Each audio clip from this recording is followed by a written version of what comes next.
Hello viewers, welcome to my channel Java and BlueJ programs. Today I will teach you how to create a class with static functions and execute the functions from another class. So what will be the advantage of creating any function as static? Let us begin. Right click on the mouse, go for the first option, that is new class, click on that, and now it is asking for the class name. So we are giving the name arith, arith, and by the convention of Java, you must begin the class name with a uppercase character, that is a capital letter. Java itself also maintains the same convention, and preferably we should also maintain the same convention. Then we click on the OK button. Now you see the class arith icon comes over here, and the stripes on this icon suggests that the arith class is not compiled. So as soon as we write a code and compile and there is no error, then the stripes will be removed and then we can execute the program or the class. So for that we have to right click on this, open the editor by the first option. This is the interface of BlueJ, and by default BlueJ has given some suggestion which we are not going to take up. So we have to select everything by pressing Ctrl A and then delete. Now we define our own code, our own statements.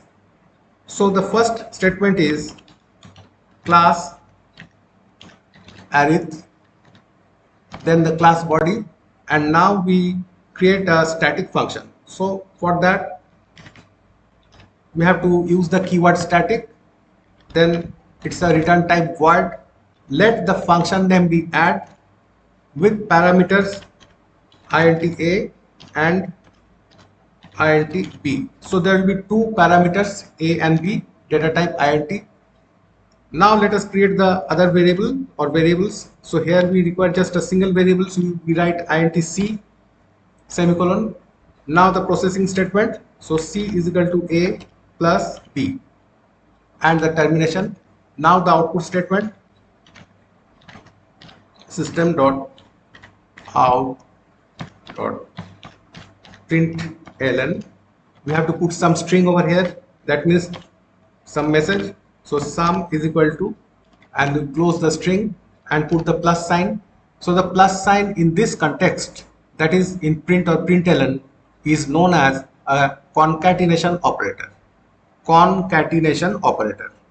So it will concatenate, that means it will join the string whatever you write and the variable. So sum is equal to is the string, and it will join with it the variable c and print it on the screen. We terminate this and we terminate the function as well. So you can see a function add is created whose return type is void, and it is the access specifier is static, or access modifier is static. It is access modifier actually. We create another function, say this time also it is static, return type is same void, and mul, a short form of multiplication, and we take again a as first parameter int b as the second parameter. Open the function body, int c as the variable inside the function, and we write c is equal to a into b. So we are multiplying the numbers, that is a and b, that we accept by the parameter, and then we print the output. So over here we have to change the message part. We write product instead of sum, close the function body, close the class body. So this is the class arith with two member methods or two methods, static type of access modifier, both. So what is the use of static modifier? We will find out soon. Let us compile this code. We click on the compile button and you see class compiled, no syntax errors. That means up to this the program is okay. We go outside. Now we create another class from where we will have to execute this arith class methods. So again, click on the new class. Let the class name be EXC. Again, it begins with uppercase E. We press OK. To right click, open the editor, delete everything from here. Say class ESC. Let us see. Okay. Open the class body, and here we create the main method. Say public static void main string args as the command line interface input, and then you open the method body and you start writing the code. Now, because the methods of the arith class are of static type, so we use the class name to invoke the methods. What is the class name over there? ARITH, arith. Then we put a dot, that is the member selection operator, and the function name is add with parameters say 7, say 9.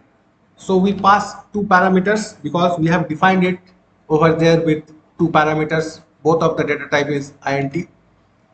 And the second method arith dot mul.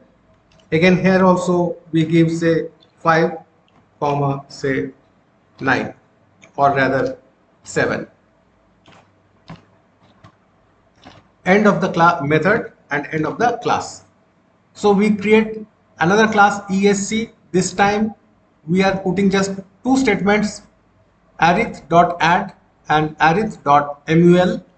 So these are function call statements. These are function call statements, both of these, and the function is called through the class and not by an object. Only because the function add and the function mul, that is multiply, are defined as static.